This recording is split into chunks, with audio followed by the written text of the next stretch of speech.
फाइनाय 14 December सालमारिनि यागुलो हास्तेनि मन्त्री अक्रा doctor Manik साहानि न गेरेबलायनाय हास्ते सिक्ला कांग्रेस बदल रक कक्तमानि बिसिंतै साइमानखा बामोतिया ब्लक कमिटी बाय लुआजि मुंबाय कामालघाट शान्तिपारानि बिधान बद्रानि नुखुंगो काइसा कांग्रेसनि कक्लाम पान्दा ते जॉइनिंग पान्दा खलाइजाखा अब पान्दानि बिसिंतै 39 नुखुंनि 150 वोटर्स कांग्रेस बदलनि बाना रमलाइखा अब पान्दाव मानजाखा बामोतिया कांग्रेस ब्लक कमिटीनि आचुकफां सपन आनंद दास ते हास्ते सिक्ला कांग्रेस बदलनि प्रेसिडेंट रघु दासनो कारिबो हास्ते सिक्ला कांग्रेस बदलनि इंचार्ज आसान आहमेद खान ते बामोतिया ब्लक कमिटीनि आदंरक भिडिओ रिपोर्ट चुमय टीवी সভায় অন্তর্গত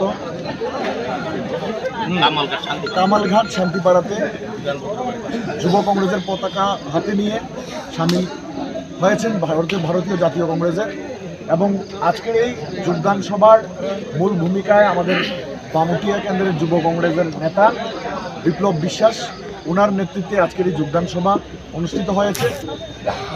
আমরা সারা রাজ্যে প্রতিদিন যুবকরা কংগ্রেস দলে সামিল হচ্ছেন, কারণ যুবকরা দেখছে বিজেপি যেভাবে যুবকদের সঙ্গে মিথ্যা প্রতিশ্রুতি দিয়ে প্রতারণা করেছে এবং যুবকদের যখন যুবকরা অধিকার নিজেদের ফিরে পাওয়ার জন্য রাস্তায় নামছে, তখন এই তথাকথিত সুশাসক মানিক সাহার নেতৃত্বে পুলিশ সেই যুবকদের উপর লাঠিচার্জ করছে এবং গ্রেপ্তার করছে।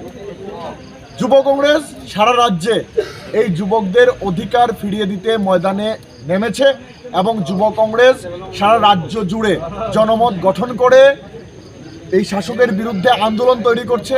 আজকেও আমরা জেআরবিটির ফল প্রকাশের দাবিতে জেআরবিটি দপ্তর ঘেরাও করে আমরা বার্তা দিয়েছি যে যদি 48 ঘন্টার মধ্যে জেআরবিটির ফল প্রকাশ না করা হয় তাহলে আমরা মুখ্যমন্ত্রীর বাড়ি ঘেরাও করব।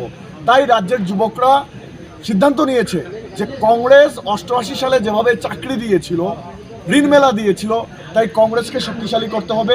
কংগ্রেস এক শান্তির পরিবেশ তৈরি করবে ত্রিপুরায় এবং রাজ্যের যুবকদের রোজগার দিতে পারে একমাত্র ভারতীয় জাতীয় কংগ্রেস, যা অতীতে প্রমাণিত।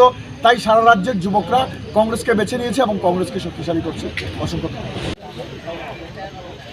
प्रदेश अध्यक्ष रघु दास जी के नेतृत्व में हर एक ब्लॉक में घूमकर और हर एक ज़िले में जाकर यूथ जोड़ो बूथ जोड़ो, ये प्रोग्राम के माध्यम से हम नए युवा साथी को यूथ कांग्रेस में शामिल करवा रहे हैं और हर एक बूथों पे 1 बूथ 5 यूथ्स आइडेंटिफाई कर रहे हैं और एक डिजिटल यूथ्स।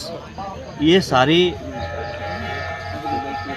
तैयारी को लेकर हम लोग ब्लॉक लेवल पे जाएंगे और आने वाली विधानसभा में युवा कांग्रेस अपनी मजबूत उपस्थिति दर्ज करेगी और युवा कांग्रेस के नेतृत्व में आने वाले विधानसभा चुनाव में कांग्रेस पार्टी की सरकार बनेगी।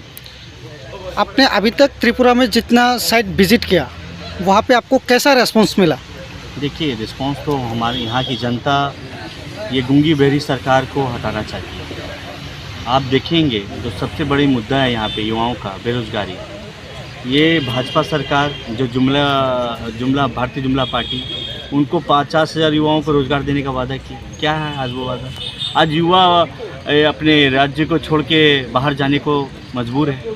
तो इन सारी बातों को लेकर युवा कांग्रेस पूरे ज़िले में घूमकर आने वाले समय में हम लोग राज्य भवन का घेराव करेंगे, सीएम हाउस का घेराव करेंगे कि आपको यहाँ के युवाओं को रोज़गार देना हो। वो राजभवन घेराव और सीएम हाउस घेराव कौन सी तारीख को हो सकता है? 14 दिसंबर को हमारा यूथ कन्वेंशन होने वाला है। हाँ, जनवरी 1st वीक के बीच में हम लोगों का राजभवन और सीएम हाउस का घेराव। ठीक है, थैंक यू।